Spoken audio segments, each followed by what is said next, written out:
بسم اللہ الرحمن الرحیم الحمدللہ رب العالمین والصلاة والسلام علی خاتم النبیین والمرسلین رب اشرح لی صدری ویسر لی امری واحلل عقدۃ من لسانی یفقہوا قولی اما بعد وقال عز وجل فی القرآن المجید اعوذ باللہ من الشیطان الرجیم بسم اللہ الرحمن الرحیم وما خلقت الجن والانس الا لیعبدون اما بعد۔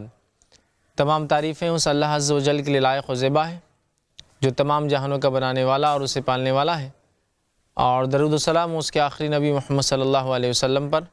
ناظرین، میں آپ سب کا استقبال کرتا ہوں اسلامی طرز سے۔ السلام علیکم ورحمۃ اللہ وبرکاتہ۔ آج میں آپ کے سامنے جن اور جادو اس کی سیریز لے کر حاضر ہوا ہوں، اور انشاءاللہ عزیز اس سیریز میں جو اس کا عنوان ہے جن اور جادو، اس کی حقیقت کے تعلق سے کچھ باتیں رکھنے کی کوشش کروں گا۔ جن اللہ رب العزت کی ایک ایسی مخلوق ہے جس کو انسان دیکھ نہیں سکتا، لیکن یہ ایک ایسی مخلوق ہے جو ہر کام میں ہمارے ساتھ ہے۔ جہاں انسان بستے ہیں وہاں یہ بھی بستے ہیں۔ ان کا ہم سے اتنا قریبی تعلق ہے کہ ہمارے رگوں میں خون کی طرح دوڑتے ہیں۔ کبھی میاں بیوی میں حائل ہو جاتے ہیں، کبھی کھانے میں ہمارے ساتھ شریک ہوتے ہیں۔ گھروں پہ اگر اللہ کا نام لے کے دروازے نہ بند کیے جائے تو ہمارے گھروں میں آرام کرتے ہیں، رہتے ہیں۔ یہ ہماری نظروں سے اوجھل ہوتے ہیں، ہم انہیں اپنی نظروں سے دیکھ نہیں سکتے۔ یہ مختلف صورتوں اور شکلوں میں کبھی کبھار ہمارے ماحول میں ہمارے اطراف آتے ہیں، جیسے کتوں کی شکل میں، مختلف جانوروں کی شکل میں، سانپ کی شکل میں، کیڑے مکوڑوں کی شکل میں۔ ان میں مومن بھی ہوتے ہیں اور کافر بھی ہوتے ہیں۔ کچھ وہ ہے جو نمازی اور تہجد گزار ہوتے ہیں، اور کچھ وہ ہے جو میاں بیوی میں تفرق ڈالتے ہیں، اختلاف پیدا کرتے ہیں، طلاقیں کرواتے ہیں اور انسانوں میں جنگیں کرواتے ہیں۔ یہ مسجد سے لے کر میخانوں تک موجود ہوتے ہیں، مطلب مسجد سے لے کر جو شراب خانوں تک لوگوں کو لڑاتے بھی ہیں، فتنے اور فساد بھی مچاتے ہیں۔ لیکن یہ اللہ تعالیٰ کی ایک مخلوق ہے، اور اللہ تعالیٰ نے ان کو پیدا کیا ہے۔ جیسے کہ ہم جانتے ہیں دنیا میں ہمارے بھیجے جانے کا مقصد اور ان کے بھیجے جانے کا مقصد دونوں کا ایک ہے، اور وہ ہے سورہ ذاریات سورہ نمبر 51 آیت نمبر 56 میں اللہ نے فرمایا وَمَا خَلَقْتُ الْجِنَّ وَالْإِنسَ إِلَّا لِيَعْبُدُونَ، ہم نے جنوں اور انسانوں کو اپنی عبادت کے لیے پیدا کیا۔ تو اللہ کی یہ مخلوق اللہ نے اپنی عبادت کے لیے پیدا کیا ہے، لیکن جب بھی تذکرہ جنوں کا آتا ہے ہم بہت خوفزدہ ہو جاتے ہیں، ڈر جاتے ہیں، اور اس لیے ڈرتے ہیں کہ یہ مخلوق غائب ہے، ہم دیکھ نہیں سکتے۔ لیکن کتنی تعجب کی بات ہے، جہاں ہم جنوں سے ڈرتے ہیں کیونکہ یہ مخلوق غائب ہے، ہم انہیں دیکھ نہیں سکتے، وہیں یہ ڈر اللہ کے فرشتوں سے ہمیں محسوس نہیں ہوتا ہے۔ حالانکہ اللہ کے فرشتے بھی غائب ہیں، ہم دیکھ نہیں سکتے اپنے آنکھوں سے، اور وہ تو ہمارے اعمال کو لکھتے بھی ہیں۔ تو جب بھی جنوں کا تذکرہ آتا ہے خوف کا ایک ماحول بن جاتا ہے، ڈر کا ایک ماحول بن جاتا ہے۔ جنوں کے تذکرے، جنوں کے بارے میں سننے کے بعد سونے سے پہلے انسان کو ڈر لگتا ہے، اکیلے چلنے کو ڈر لگتا ہے، ایک خوف کا ماحول ہو جاتا ہے۔ اس میں انشاءاللہ عزیز ہم یہی باتیں دیکھیں گے آنے والی اور کڑیوں میں۔ جادو سے جو لوگ ڈرتے ہیں اس میں کیا سچائی ہے، کیا جھوٹ ہے، وہ انشاءاللہ عزیز ہم اس کے اندر دیکھیں گے۔ آئیے ہم آگے بڑھتے ہیں اپنی بات کو لے کر اور دیکھتے ہیں جنات کیا ہے۔ تو جنات اللہ رب العزت کی پیدا کردہ ایک مخلوق ہے۔ جس طرح سے اللہ تعالیٰ نے انسانوں کو پیدا کیا، فرشتوں کو پیدا کیا، اسی طرح اللہ رب العزت نے جنوں کو پیدا کیا، اور جنوں کی پیدائش کا مقصد اللہ تعالیٰ کی عبادت ہے۔ فرق یہ ہے کہ ان پر تمام وہ چیزیں لاگو ہیں جو ہم پر لاگو ہیں۔ جیسا انسانوں کو اللہ نے اپنی عبادت کا حکم دیا، انہیں بھی ہے، انبیاء بھیجے ان کے لیے بھی ہے، عبادتوں کا حکم دیا ان کے لیے بھی ہے۔ فرق یہ ہے کہ ان کی اور ہماری کیفیت اور حقیقت میں بہت بڑا فرق ہے۔ یاد رکھیے، انسان ہم دکھتے ہیں، جنات ایک الگ دنیا ہے، ایک الگ اللہ کی مخلوق ہے پیدا کردہ، اور وہ ہم اپنی آنکھوں سے دیکھ نہیں سکتے، یاد رکھیے۔ لیکن ان کی پیدائش کا مقصد صرف اور صرف اللہ تعالیٰ کی عبادت ہے۔ آئیے ہم آگے بڑھتے ہیں۔ جنوں کے تعلق سے غلط فہمی جو سماج میں پائی جاتی ہے وہ یہ بھی ہے کہ بہت سارے لوگ ان کا انکار کرتے ہیں، اور یہ کہتے ہیں کہ نہیں، جن کوئی مخلوق ہوتی ہی نہیں ہے۔ جس چیز کو ہم آنکھ سے نہیں دیکھ سکتے اس چیز پر کیسا بھروسہ کرے اور اعتماد کرے؟ تو یاد رکھیے، ہر وہ چیز جس کو آنکھ سے دیکھ سکتے ہیں اسی پہ اعتماد کرنا ضروری نہیں ہے، اس لیے کہ دنیا میں بہت ساری ایسی چیزیں ہیں جن کو ہم اپنی دنیاوی آنکھوں سے نہیں دیکھ سکتے، یا ظاہر سے نہیں دیکھ سکتے، یا صرف اپنی آنکھوں سے نہیں دیکھ سکتے، کچھ چیزوں کی، کچھ آلات کی مدد سے دیکھ سکتے ہیں، لیکن ہم ان پر ایمان لاتے ہیں بغیر دیکھے کے۔ اسی طرح جنات کا تذکرہ اللہ رب العزت نے اپنی کتاب میں کیا، اور ایسا بھی نہیں ہے کہ جنات ان لوگوں کو کہا جاتا ہے جو انسانوں میں غصے والے انسان ہوتے ہیں، بلکہ جنات اللہ کی مخلوق ہے، اور وہ بالکل انسانوں سے مختلف مخلوق ہے، مطلب بالکل ایک الگ مخلوق ہے، ایک الگ جیو ہے جس کو ہم کہہ سکتے ہیں۔ تو یہ کہنا کہ غصے والے انسان جن ہوتے ہیں بالکل بے بنیاد باتیں ہیں۔ اسی طرح کچھ لوگوں نے فرشتوں کا بھی انکار کر دیا اور کہا نیک انسان وہ فرشتے ہوتے ہیں، برے انسان، غصے والے انسان وہ جن ہوتے ہیں۔ یہ بے بنیاد ہے۔ انسان ایک الگ مخلوق، فرشتے اللہ نے بنائی ہوئی ایک الگ مخلوق، اور جن یا جنات جن کو ہم کہتے ہیں یہ اللہ کی بنائی ہوئی ایک بالکل مختلف مخلوق ہے۔ ہم یہ بالکل نہیں کہہ سکتے کہ جس چیز کو ہم دیکھ نہیں سکتے اپنے آنکھوں سے موجود نہیں ہے، یا ایسا کیسے ہو سکتا ہے۔ اللہ رب العزت نے جب جس چیز کا تذکرہ کر دیا اپنی کتاب میں، یاد رکھیے نبی اکرم صلی اللہ علیہ وسلم کی احادیث مبارکہ میں کئی احادیث، سینکڑوں احادیث ہیں جو جنوں کا تذکرہ کرتی ہے، مختلف تذکرہ کرتی ہے، مختلف مخلوق پیش کرتی ہے، اس کی مختلف کیفیتیں اور حیتیں پیش کرتی ہے۔ تو لہٰذا ہم میں سے ایسا کوئی شخص نہ ہو جو اللہ پر اور اس کے رسول پر ایمان لانے کے بعد جنوں کے تعلق سے اختلاف کرے، بلکہ یہ اللہ تعالیٰ کی ایک مخلوق ہے جس کو اللہ تعالیٰ نے اپنی عبادت کے لیے پیدا کیا، ہماری آنکھوں سے ان کو دور رکھا، اور ان کا بھی مقصد وہی ہے جو ہماری پیدائش کا مقصد ہے۔ یہ سوچنے سمجھنے والی مخلوق ہے، اور آخرت میں جس طرح سے انسانوں کو جنت اور جہنم ہے، اسی طرح جنوں کو بھی جنت یا جہنم ملنے والی ہے ان کے اعمال کے اعتبار سے۔ آئیے ہم آگے بڑھتے ہیں۔ جنوں کی حقیقت کو جاننے کے بعد اللہ رب العزت نے ان کا تذکرہ کیا کہ ان کو مختلف اللہ نے بنایا، اور کس چیز سے بنایا۔ دونوں باتیں ایک ہی آیت میں آتی ہے۔ اس کی آیت نمبر جو 27 میں اللہ فرماتا اور کہتا ہے وَالْجَانَّ خَلَقْنَاهُ مِنْ قَبْلُ مِنْ نَارِ السَّمُومِ، اور اللہ رب العزت فرماتا اور کہتا ہے اور اس نے اس سے پہلے جنوں کو آگ کی جو ہے لپیٹ سے پیدا کیا۔ تو یہاں ایک بات پتہ چلی کہ اللہ کہہ رہا ہم نے جنوں کو آگ کی لپیٹ سے پیدا کیا۔ یہ آیت اس بات کی دلیل بھی ہے کہ جن ایک الگ مخلوق ہے، اس لیے کہ اللہ رب العزت نے انسانوں کو مٹی سے پیدا کیا۔ یہاں فرمایا اور ہم نے جنوں کو آگ سے جو ہے پیدا کیا، آگ کی لپیٹ سے۔ دوسری ایک آیت میں سورہ رحمان سورہ نمبر 55 آیت نمبر 15 میں اللہ نے فرمایا رکھا وَخَلَقَ الْجَانَّ مِن مَارِجٍ مِّن نَار، اور اللہ فرماتا ہے اور جنوں کو آگ کی لپیٹ سے اللہ نے پیدا کیا۔ تو یہاں بھی جو ہے اللہ رب العزت نے اس چیز کی وضاحت کی کہ اللہ تعالیٰ نے اپنی ایک بالکل مختلف مخلوق بنائی جو انسانوں سے بالکل ہٹ کر ہے، جس کو جن یا جنات کہتے ہیں، یاد رکھیے، اور یہ آگ سے پیدا کی گئی ایک مخلوق ہے، یاد رکھیے۔ تو لہٰذا قرآنی آیتیں اس بات کو واضح کر رہی ہے کہ جن ایک الگ مخلوق ہے، یاد رکھیے، کوئی غصے والے انسانوں کو جن نہیں کہا جا رہا ہے، بلکہ ایک بالکل مختلف مخلوق ہے جس کے بارے میں کہا جا رہا ہے کہ اسے آگ سے اللہ تعالیٰ نے جو ہے پیدا کیا ہے۔ اسی طرح ہم دیکھتے ہیں احادیث کے اندر جنوں کے تعلق سے جو بات آتی ہے، جس میں صحیح مسلم کی ایک روایت ہے، نبی اکرم صلی اللہ علیہ وسلم نے فرمایا کہا کہ اللہ رب العزت نے فرشتوں کو نور سے پیدا کیا، جنوں کو آنکھ سے پیدا کیا، اور انسان کو اس چیز سے پیدا کیا جس کا تذکرہ اپنی کتاب میں کیا ہے۔ مطلب اللہ نے فرشتوں کو نور سے پیدا کیا، ایک الگ مخلوق، جنوں کو آنکھ سے پیدا کیا، ایک الگ مخلوق، اور انسانوں کو مٹی سے پیدا کیا جس کا تذکرہ قرآن میں کیا ہے۔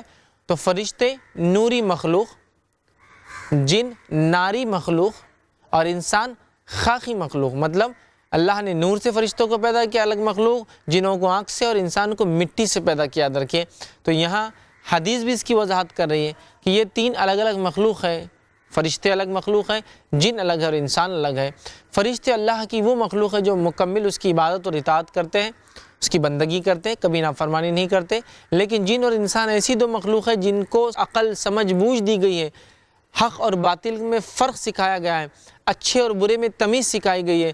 روز قیامت ان سے اس کی پوچھ بھی ہونے والی ہے کہ انہوں نے کیسے عمل کر کے آئے، اور کیا انہوں نے اچھے عمل کیے برے، اور اس کے مطابق جنت اور جہنم کا فیصلہ ان کے لیے ہوگا۔ تو پتہ چلا یہ اللہ تعالیٰ کی مخلوق ہے، اور انسانوں جیسا ان کا بھی فیصلہ ہوگا روز قیامت، اور جنت اور جہنم میں یہ جانے والے ہیں۔ اسی طرح ایک شبہ پیدا ہوتا ہے، وہ یہ ہے کہ اللہ تعالیٰ نے جنوں کو آنکھ سے پیدا کیا، جبکہ ہم جانتے ہیں جہنم بھی آنکھ سے بنی ہوئی ہے۔ پھر یہ کیسا ہو سکتا ہے کہ اللہ تعالیٰ اگر جنوں کو جنت اور جہنم دینے والا ہے اور ان کو بھی آنکھ سے پیدا کیا ہے، تو پھر ان کو جہنم میں ڈالیں گا، یہ کیسے جلیں گے اس آگ میں جب کہ وہ خود آگ کے بنے ہیں؟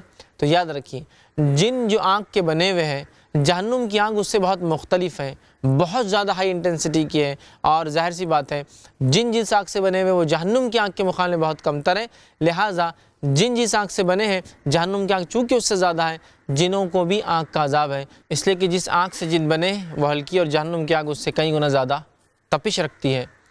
جیسے کہ ایک مثال اگر میں آپ کو دوں تو انسان جس کا جسم جو ہے ہڈی سے گوشت سے بنا ہے، اور اگر دوسرا انسان اس کو تھپڑ مارتا ہے، تماچا مارتا ہے، اس کی تکلیف محسوس ہوتی ہے۔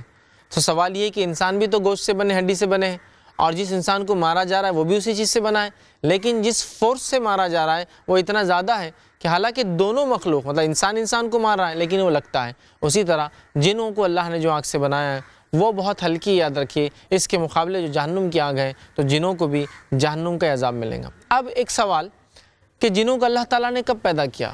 یہ مخلوق اللہ کی کب وجود میں آئی؟ تو یاد رکھیے جنوں کو اللہ تعالیٰ نے انسانوں سے پہلے پیدا کیا۔ قرآن کا مطالعہ کرے تو قرآن میں ہم دیکھتے ہیں اللہ تعالیٰ ابلیس کا تذکرہ کرتا ہے، اور یہ بتاتا ہے ابلیس ایک جن تھا، آدم علیہ السلام کی پیدائش سے پہلے وہ موجود تھا، اور اللہ رب العزت اس بات کو سورہ ہجر میں یوں فرماتا ہے، سورہ ہجر آیت نمبر 27 میں اللہ فرماتا اور کہتا ہے، اور فرماتا ہے اللہ تعالیٰ وَالْجَانَّ خَلَقْنَاهُ مِنْ قَبْلُ مِنْ نَارِ السَّمُومِ، اور اللہ تعالیٰ نے جنوں کو بھڑکتی ہوئی آنکھ سے اس سے پہلے بنایا، مطلب آدم علیہ السلام سے پہلے اللہ تعالیٰ نے جنوں کی تخلیق کی، یاد رکھی۔ تو جن آدم علیہ السلام سے پہلے بنائے گئے، مطلب یہ ہوا کہ جن انسانوں سے پہلے اللہ تعالیٰ نے پیدا کیا، اور ابلیس پہلا جن تھا۔ اس کی تفصیلات انشاءاللہ عزیز میں آگے آپ کے سامنے جو ہے رکھوں گا۔ تو اللہ تعالیٰ نے جنوں کو پیدا کیا، اور آدم علیہ السلام سے پہلے پیدا کیا، اور جو ہے آنکھ سے جو ہے آنکھ کی لپیٹ سے انہیں جو ہے پیدا کیا گیا۔ اسی طرح صحیح مسلم کی روایت ہے، نبی اکرم صلی اللہ علیہ وسلم نے اس میں واضح کیا اور فرمایا کہ اللہ تعالیٰ نے فرشتوں کو نور سے، جنوں کو آنکھ سے، اور انسان کو جو ہے مٹی سے پیدا کیا۔ ٹھیک، اب آئیے آگے بڑھتے ہیں۔ عربی زبان میں جنوں کے کچھ نام دیکھتے ہیں۔ عربی زبان میں جنوں کو کئی نام سے جانا جاتا ہے، جیسا کہ سب سے مشہور اور معروف نام جو ہے وہ جنی ہے۔ جنی یہ عربی نام ہے، جنوں کو جو کہا جاتا ہے، یہی نام عربی سے نکل کے انگلش میں بھی جاتا ہے، اور انگلش میں بھی جنوں کو جنی کہا جاتا ہے۔ اسی طرح جو ہے جنوں کی ایک قسم ہے جس کو عامر کہتے ہیں، اور یہ وہ قسم ہے جو لوگوں کے ساتھ رہتی ہے۔ اسی طرح جنوں کا ایک نام ہے جس کو ارواح کہتے ہیں، یہ وہ جن ہیں جو بچوں کو جو ہے پریشان کرتے ہیں، ان کے ساتھ چھیڑ چھاڑ کرتے ہیں، انہیں تکلیف پہنچاتے ہیں۔ اسی طرح جنوں کی قسم جو بہت طاقتور ہوتی ہے اور شریر ہوتی ہے، ان کو شیطان کہتے ہیں۔ ایک قسم جو طاقتور ہوتی ہے اس کو عفریت کہتے ہیں۔ ایک قسم جو حمام، بیت الخلاء یا ایسی جگہ جہاں انسان اپنے کپڑے اتارتا ہے وہاں رہتی ہے، اسے خبث کہتے ہیں۔ نبی اکرم صلی اللہ علیہ وسلم نے ان سے پناہ مانگنے کا حکم دیا کہ جب ہم بیت الخلاء جائیں تو ہم پناہ مانگیں، اللہم انی اعوذ بک من الخبث والخبائث، تو ان سے پناہ مانگنے کا حکم دیا۔ تو یہ ایک قسم ہے، اور بھی کئی قسمیں ہیں، لیکن چند یہ مشہور اور معروف نام تھے جو میں نے آپ کے سامنے رکھنا جو ہے مناسب سمجھا۔ انشاءاللہ عزیز ناظرین ایک بریک کا وقت ہے، اور ہم جو ہے بریک کے بعد ملیں گے، اور انشاءاللہ بریک کے بعد کچھ سوالات جو لوگوں کے آئے ہیں ان سوالات کے جواب میں جو ہے دینے کی کوشش کروں گا۔ السلام علیکم ورحمۃ اللہ وبرکاتہ۔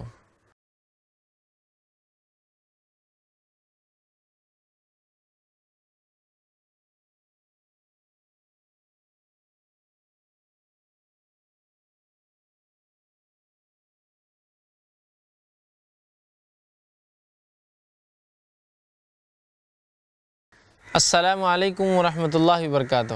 ناظرین بریک کے بعد ہم پھر حاضر ہیں، اور جیسا کہ میں نے آپ سے کہا تھا کہ بریک کے بعد انشاءاللہ عزیز ہم کچھ سوالات لیں گے۔ یہاں بہت سارے سوالات آئے ہوئے ہیں، میں ان میں سے انشاءاللہ عزیز کچھ سوالات جو ہے آپ کے سامنے رکھوں گا، اور ان کا جواب جو ہم دیکھنے کی کوشش کریں گے۔ آئیے ایک سوال جو ہمارے پاس آیا ہے وہ یہ ہے، اور بڑا اہم سوال ہے۔ سوال اس طرح سے ہے کہ وضو کرتے وقت وسوسے آتے ہیں اور وضو پورا ہو ہی نہیں سکتا، اس حالت میں کیا کرنا چاہیے؟ دیکھیے جن اور شیاطین جو ہوتے ہیں ان کا ایک مقصد یہ ہے کہ انسانوں کو تکلیف پہنچائے، انسانوں کو ستائے، انہیں تنگ کرے، ان کی عبادتوں میں آڑ بنے، ان سے گناہ کروائے، ان سے شرک کروائے، اور اگر انسان شرک نہیں کرتا تو کم از کم چھوٹے گناہ کروائے، اور عبادتوں میں شک ڈالنا یہ ان کا ایک بہت اہم کام ہے، یاد رکھیے، جس کو ہم وسوسے کہتے ہیں۔ مطلب ایک انسان جب کسی عبادت تو کرنے کے لیے جاتا ہے تو تب اس کے دل میں شک اور شبہ پیدا ہونا چالو ہو جاتا ہے کہ کیا یہ عبادت درست ہوئی، کیا یہ عمل درست ہوا، اور اس کے لیے جو ہے وہ وساوس جس کو بولتے ہیں وسپرس، وہ شیطان جو ہے وسوسے ڈالتا ہے کہ آپ کا وضو برابر نہیں ہوا۔ تو یہاں سوال یہی ہے کہ وضو کرتے وقت وسوسے آتے ہیں، تو ہاں وسوسے شیطان کی طرف سے، یہ اس کی ایک چال ہے ایمان والوں کی عبادت کو خراب کرنے کے لیے۔ ہم دیکھتے ہیں جب انسان وضو کرنے کے لیے کھڑا ہوتا ہے تو شیطان آتا ہے اور وسوسہ ڈالتا ہے۔ وسوسہ کیا ڈالتا ہے؟ وضو ٹوٹ گیا، وضو نہیں ہوا، تم نے ہاتھ 3 بار نہیں دھویا، ایک بار اور دھو لو۔ ڈبل دھونے سے کیا جاتا ہے؟ اور ہم نے دیکھا یہ وسوسے اس حد تک بڑھ جاتے ہیں کہ کئی لوگ جو وضو کرتے ہیں تو صرف وضو کرتے رہتے ہیں کئی دیر تک، بس 1 بار پانی، 2 بار، 3 بار، 4 بار، 5 بار، اس لیے کہ شیطان وسوسے ڈالتا ہے کہ ابھی وضو مکمل نہیں ہوا، اور ایک بار کر لو، تھوڑا سا اور کر لو اور ہو جائیں گا۔ یہی وسوسے اس کے نماز میں بھی ہوتے ہیں، رکعتوں کی گنتی میں، یہی وسوسے اس کی عبادت میں ہوتے ہیں، روزے میں، کہ روزے میں کچھ نگل لیا یا نہیں نگلا۔ تو یاد رکھیے ہمیں یہ حکم ہے ہم وسوسوں پہ دھیان نہ دیں بلکہ یقین کے ساتھ عبادت کریں۔ یقین کے ساتھ عبادت یہ ہے ہماری کہ جب ہمیں وسوسے آئے تو ہم اعوذ باللہ من الشیطان الرجیم پڑھیں، اور آپ نے جو عمل کر لیا اس کو نہ دہرائیں، ورنہ یہ وسوسے بڑھتے جائیں گے۔ آپ 3 بار دھوئیں گے، 4 بار دھوئیں گے، 10 بار دھوئیں گے، لیکن آپ کے وسوسے ختم ہونے والے نہیں ہیں۔ تو لہٰذا آپ کو ایک اعضاء کو کم از کم 1 بار، زیادہ سے زیادہ 3 بار دھونا ہے۔ اور اگر شیطان وسوسے ڈالتا ہے تو آپ وسوسوں پہ دھیان نہ دیں، چونکہ 1 بار بھی وضو میں اعضاء دھونے سے وضو مکمل ہو جاتا ہے۔ 2 بار، زیادہ سے زیادہ 3 ٹائمز، 3 بار دھونا ہے۔ تو لہٰذا 1 بار تو کم از کم آپ نے دھو ہی لیا ماشاءاللہ، ہے نا، گیلا دکھنے سے آپ کو سمجھ میں آ جائے گا۔ تو شیطان کی ان وساوس میں آپ نہ پڑے، شیطان ایسے وسوسے ڈالتا رہتا ہے۔ تو پہلا کام اعوذ باللہ من الشیطان الرجیم پڑھیے، اللہ تعالیٰ میں شیطان سے پناہ مانگیے۔ دوسرا کام، آپ نے جب وضو کر لیا یقین کے ساتھ کیجئے کہ 1، 2 اور زیادہ سے زیادہ 3 بار، بس اب اس سے زیادہ آپ کو شک میں پڑھ کر 4 بار، 5 بار، 10 بار، بار بار لوگ منہ دھوتے کرنے کی کوئی ضرورت نہیں ہے، اس لیے کہ اگر ابھی آپ نے اس کو نہیں روکا تو یہ اپنے وسوسے بڑھا دیں گا۔ کیسے؟ ابھی آپ وضو کے اندر آپ کو ہو رہا ہے، پھر نماز کی رکعتوں میں ہوں گا، سجدے کی کوانٹٹی تعداد میں ہوگا کہ 2 کیا یا 3 کیا، 1 کیا، یہ معاملہ کہیں بھی رکتا نہیں، یاد رکھیے۔ لہٰذا وضو میں اگر آپ کو وسوسے آتے ہیں اعوذ باللہ من الشیطان الرجیم پڑھیے، 1 بار کم از کم، 3 بار زیادہ سے زیادہ آپ کو آزاد ہونا ہے۔ ریپیٹ مت کیجیے، آپ شک میں مت پڑھیے، یقین کے ساتھ عبادت کیجیے۔ تو انشاءاللہ عزیز آپ دیکھیں گے جب شیطان ذلیل ہو جاتا ہے تو وہ پھر وہاں آ کر وسوسے ڈالنا، بہکانا چھوڑ دیتا ہے۔ اور ایک بات یاد رکھیے، بہت سارے لوگ یہ بولتے ہیں کہ وسوسے آنے کی وجہ سے ہم وضو کرنا چھوڑ دے رہے ہیں، وسوسے آنے کی وجہ سے ہم عبادت کرنا چھوڑ دے رہے ہیں۔ نہیں، وسوسے آنے کی وجہ سے آپ عبادت کرنا نہ چھوڑیں، بلکہ وسوسے آنا اس کی علامت ہے کہ آپ ایک مومن ہیں، ایمان والے ہیں۔ شیطان آ کر آپ کو اپنی عبادتوں سے دور کرنا چاہتا ہے، اس میں شک ڈالنا چاہتا ہے، آپ شک میں مت پڑیے، یقین رکھیے اور اپنا وضو کر کے آپ جو ہے نماز کو قائم کر لیں۔ انشاءاللہ عزیز آپ دیکھیں گے آپ کے وسوسے دھیرے دھیرے کر کے کم ہو جائیں گے۔ آئیے آگے ہم بڑھتے ہیں، اور بھی سوالات ہمارے پاس آئے ہیں۔ ایک سوال اس طرح سے آیا ہے، وہ یہ ہے، مرنے کے بعد کسی کی روح نہیں پھرتی، پھر بھی لوگ یہ کہتے ہیں کہ اس کی روح دکھی، اس کی کیا حقیقت ہے؟ سوال یہ ہے کہ کوئی شخص مر گیا تو اس کی روح تو واپس نہیں آتی، یہ بات طے ہے، لیکن لوگ یہ کہتے ہیں کہ یہ انسان مرنے کے بعد دکھا، فلاں جگہ نظر آیا، فلاں کھنڈر میں دکھا، فلاں راستے میں دکھا، اس کی کیا حقیقت ہے؟ ایک اچھا سوال ہے، اور بہت ساری بار یہ سننے میں آتا ہے کہ کسی کی مرنے کے بعد ایک عقیدہ بھی لوگوں کا یہ ہے کہ اگر ایک ایمان والا مرتا ہے تو جنت یا جہنم کے فیصلے ہو جاتے ہیں، اور ایک غیر ایمان والا مرتا ہے تو لوگ یہ عقیدہ رکھتے ہیں کہ اس کی روح اوپر ہی نہیں جاتی، بیچ میں کہیں لٹکتی ہے، پھر بھٹکتی ہے، پھر لوگوں کے پاس آتی ہے، ڈراتی ہے۔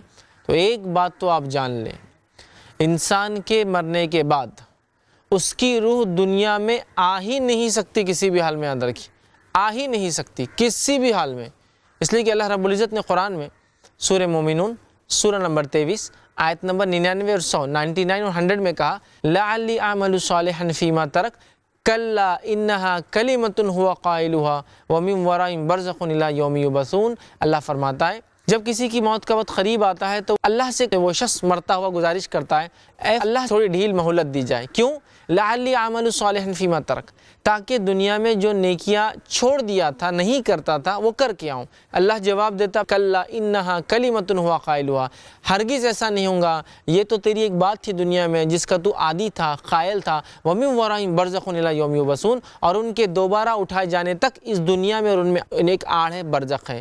تو پتہ چلا جب انسان مر جاتا ہے تو مرنے کے بعد مومن ہو یا کافر ہو، مومن ہوں گا تو علیین میں نام لکھ دیا جائے گا، نیک لوگوں کے رجسٹر میں، روح برزخ میں ڈال دی جائیں گی۔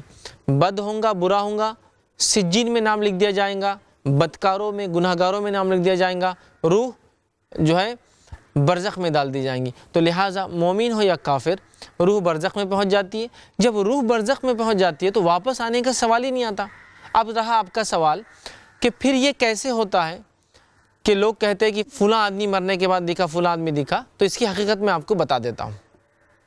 حقیقت یہ ہوتی ہے، کچھ تو اس میں یہ ہوتا ہے کہ جھوٹے واقعات ہوتے ہیں، لوگ خام و خواہ پتہ نہیں سوچتے رہتے اور ان کو وہ چیز دکھ جاتی ہے، ایک تو وہ ہو گیا۔ لیکن اگر حقیقت میں یہ ہوتا ہے کہ کوئی انسان کسی کو دیکھ رہا ہے تو اس کی سچائی یہ ہے کہ ہر انسان جب پیدا ہوتا ہے تو اس کے ساتھ شیطان اپنے گروہ میں سے ایک شیطان کو پیچھے لگا دیتا ہے، وہ اس کا قارین، زندگی بھر اس کے ساتھ رہتا ہے، اردو زبان میں اس کو کہتے ہیں ہمزاد، ہمیشہ اس کے ساتھ رہتا ہے۔ اب جب انسان مر جاتا ہے تو یہ اس کا قارین ہمزاد کبھی کبھار لوگوں کے عقیدوں سے کھلواڑ کرنے، لوگوں کو بدعقیدگی لوگوں میں پھیلانے، اس کی شکل، اس کا روپ لے لیتا ہے اور اس کی شکل لے کر لوگوں کے سامنے آ جاتا ہے۔ جب وہ اس کی شکل لے کے لوگوں کے سامنے آتا ہے تو لوگ یہ سمجھتے ہیں کہ ارے اس کی روح واپس آ گئی، اور پھر ایک چرچا اور ایک بات بس پھیلنا شروع ہو جاتی ہے کہ وہ تو مرنے کے بعد بھی آ گیا، وہ گلی میں مت جاؤ، وہ گھر میں مت جاؤ، اس بستی میں مت جاؤ، وہاں تو مرے ہوئے لوگ واپس آ جاتے ہیں۔ کوئی بھی انسان نیک ہو یا بد ہو، مومن ہو یا غیر مومن ہو، مسلم ہو یا غیر مسلم ہو، مرنے کے بعد کسی کی بھی روح دنیا میں واپس نہیں آتی ہے، اس بات کو آپ یاد رکھ لیں۔ اب رہا مسئلہ، اگر کوئی دکھتا ہے تو اس کا مطلب یا تو اس کا وہم ہے، خیال ہے، اس نے ایسا سوچ لیا، اس کا خوف ہے، اس کا ڈر ہے، یا پھر اگر حقیقت میں وہ چیز یا وہ شخص نظر آ رہا ہے تو اس کا مطلب یہ ہے کہ شیاطین، شیطان، اس کا ہمزاد، اس کا قارین اس کی شکل لے کر آ رہا ہے، اور شکل لے کر آ کر لوگوں کو وہ تنگ کر رہا ہے۔ کیوں ایسا کر رہا ہے؟ تاکہ مسلمانوں کے یا انسانوں کے عقیدے سے، حلال مال سے کھلواڑ کیا جائے۔ تو لہٰذا مرنے کے بعد کسی کی بھی روح چاہے کتنا ہی نیک ہو یا کتنا ہی بد ہو، دنیا میں لوٹ کر نہیں آتی اور عالم برزخ میں جمع کر دی جاتی ہے، یاد رکھیے۔ اور جو دکھتا ہے وہ جن یا شیطان ہوتا ہے جو انسانوں کو تکلیف دینے اس طرح کا جو ہے عمل کرتا ہے۔ آئیے ناظرین آگے بڑھتے ہیں، اور بھی کچھ سوال آتا ہے۔ ایک اور سوال ہم دیکھتے ہیں، سوال اس طرح سے ہے، کیا جن کسی کو اگر پسند کر لے تو اس کی شادی کیا نہیں ہونے دیتے ہیں؟ آئیے ہم دیکھتے ہیں۔ ہاں، وہ ایسا کر سکتے ہیں کہ جب وہ کسی کو پسند کرتے ہیں، وہ اس پر حاوی ہو جاتے ہیں، جو اس کو دیکھنے آتا، پسند کرنے آتا ہے، وہ اس کے سامنے جو ہے چھلاوا کرتے ہیں، نظر بندی کر دیتے ہیں، وہ شخص برا نظر آتا ہے، وہ لڑکی یا لڑکا برا نظر آتا ہے، ٹھیک ہے، اور لوگ اس کو رشتہ نہیں بھیجتے، ایسا ہو سکتا ہے۔ لیکن ایک بات یہاں واضح کر دوں، ہمارے سماج میں یہ دیکھا جاتا ہے، ہر آدمی بول رہا ہے کہ مجھ پہ جن ہے اور مجھے یہ ہے اور وہ مجھ سے محبت کرتا ہے۔ ایسا سب کے ساتھ نہیں، کچھ لوگوں کے ساتھ بہرحال ہو سکتا ہے، لہٰذا اس کے لیے وہ علاج کرائے، اور قرآن حدیث میں اس کا مکمل علاج کا طریقہ ہمیں ملتا ہے۔ انشاءاللہ عزیز ہم اپنی بات کو یہاں ختم کریں گے، اور انشاءاللہ اگلے ایپیسوڈ میں اس کے آگے کی بات ہم دیکھیں گے۔ السلام علیکم ورحمۃ اللہ وبرکاتہ۔